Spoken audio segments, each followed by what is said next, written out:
यदि भीम जी न लिखते संविधानवा आज रहते गुलाम बहुजनवा।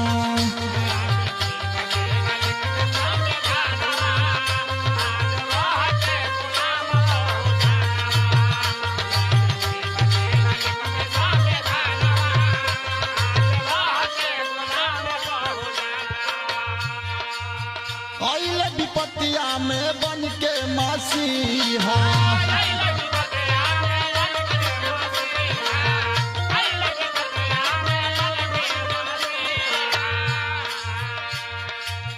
पूरा समाज के दिखाई दिहले दिया।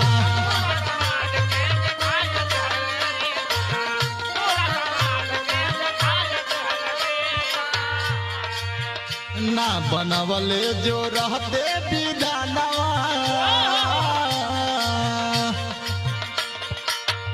ना बनवले जो रहते विधानवा।